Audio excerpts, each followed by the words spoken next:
I remember like praying to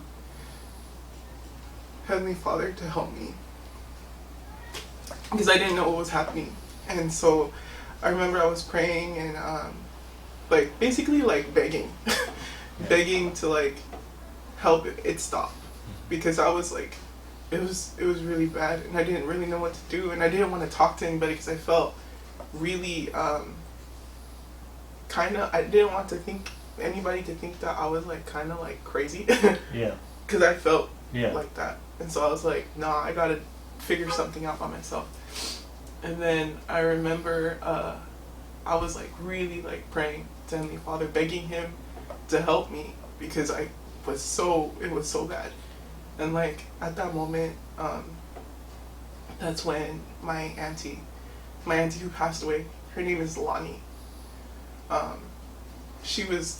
My whole family, they were here in California, you know, while I was in Idaho, but she had called me, and it was really late at night, and like she had called me on the phone, and she had said like I was surprised because, you know, she was already sick at that time, and usually she went to bed really early, and so when she called me, I was like kind of panicking because I thought something bad had happened to her.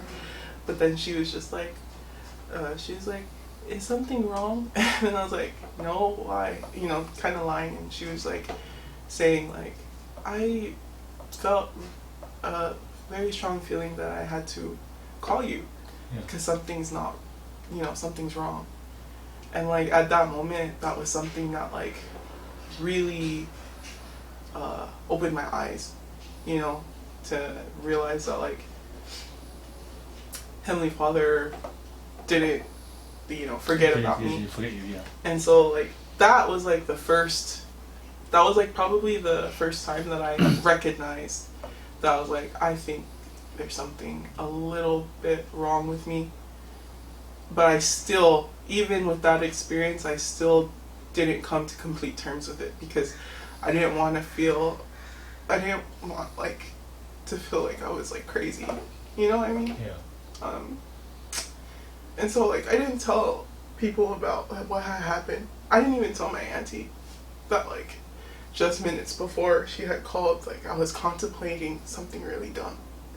Yeah. And so like maybe 2 years passed from that, and like during those 2 years I was just so, you know, still the same, felt the same. Mm-hmm.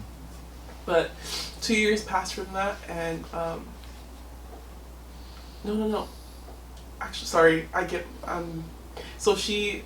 didn't tell her what had happened, but later down the line, she asked me to come back home.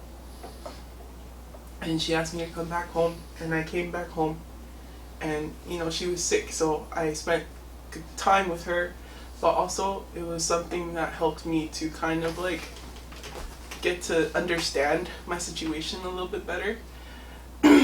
And after that, me and my friends had gone to Disneyland for my birthday, and like it was over there, like that 2 years had passed from that night with the phone call, and when we went to Disneyland, some things had, like the way I felt and stuff was just like, you know, like it was just weird, like I didn't feel like myself, and some things had happened over there, like I was like completely different, and like it was just all bad. And it was my experiences when I had at that time,